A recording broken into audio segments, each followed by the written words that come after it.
So one thing I absolutely hate about comparisons and a lot of like the preaching and stuff out there when it comes to the whole hustle hard thing is that too many people are trying to fit themselves into someone else's mold. Like, oh, wake up at 5 a.m. It's the best time to grind, or don't watch TV before you sleep. Make sure that you read a book, you do your meditation, you do this, you do that, and it's just like this whole lot of overload. And then freaking Susie May over there is saying, do your yoga, do your meditation, it works for me.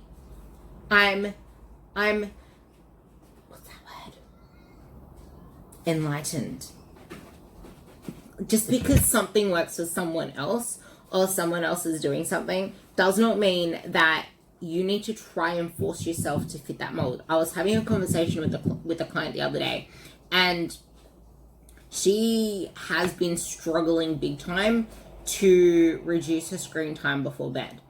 And she mentioned it in more detail in her last check-ins for the first time in ages. And she's like, I'm still finding it so hard to change up my nighttime routine, because I used to be able to read a book and like tune out and get myself ready for bed like much easily. And I was just like, you actually, no. What I then asked her was, what does an ideal day look like for you? And I didn't want to just throw something at her without asking her what her ideal day looks like. And then she's like, I do this, and then I do this, and then I do this, and then this, and then she's just listing out a whole bunch of things that she's doing, and it's on the go, busy, pretty much on her feet out the whole day, because she's a trainer herself. And I was just like, so why do you feel a need to change up your routine from that? Your day is hectic enough as it is, and you just said yourself, you feel like you're winding down by watching TV before bed. It's not something you ever used to do before, but you're busier than ever now. You're on your feet, you're training your ass off. I think you owe it to yourself to kind of chill out and watch TV at the end of the day. For some people, cool. They might benefit best from reading a self-help book or reading some fiction book or reducing their screen time before bed. But for some other people, like I had another client try and tell me that she needs to stop looking at her phone before bed, but she finds it therapeutic to scroll through Pinterest. I'm like, well, if you find it therapeutic, keep doing it. There is no need to change what isn't broken.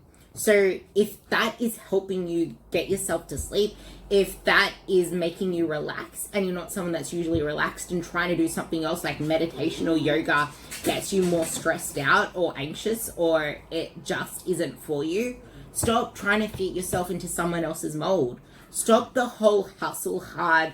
It's all about reading books, learning this, learning that, being on the go, working on business, working on this, working on that, because our world is busy enough as it is. Like, we all find joy and relaxation and the therapeutic feels doing different activities. Like, for some of us, it could be just like, here's an example. I find it therapeutic going through people's Instagram stories. For me, that is my type of TV, because I don't give a shit what bloody Tom, Dick, and Harry are doing on TV. I don't know them. I know the people I know them through the internet. The people on my Instagram. So I enjoy seeing the lives and seeing what other people are showing on the Instagram stories, because I feel like I'm catching up on friends that way.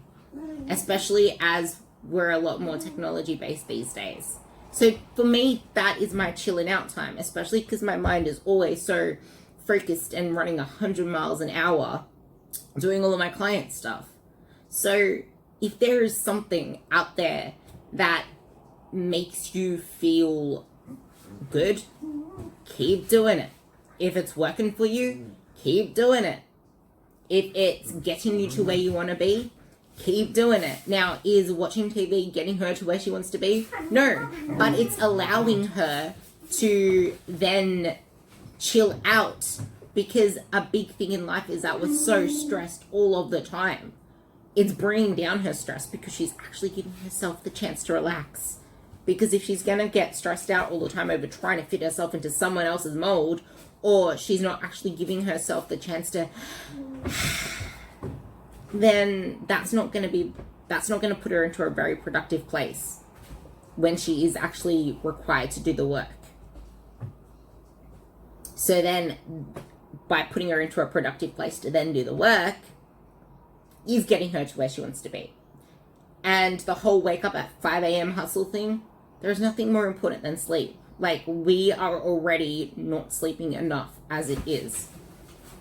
So don't feel like you need to force yourself up at a ridiculous time to try and get some work done, because you're going to be so much less productive. The only time that you need to worry about that stuff is if that's the only time you can fit in a gym routine, for example. Because then you don't have to worry about it after work. You can actually get yourself ready for bed, and in bed earlier. And who wants to go thrash themselves in the gym after a long day at work anyway? Some people can do it, some people can't. I can't. I prefer to do it first thing in the morning, especially because I like training when my body is cold. So, yeah, that's my little ramble. Find what works for you, keep doing it. If you need help doing anything, ask for help. But don't try and fit yourself into someone else's mold.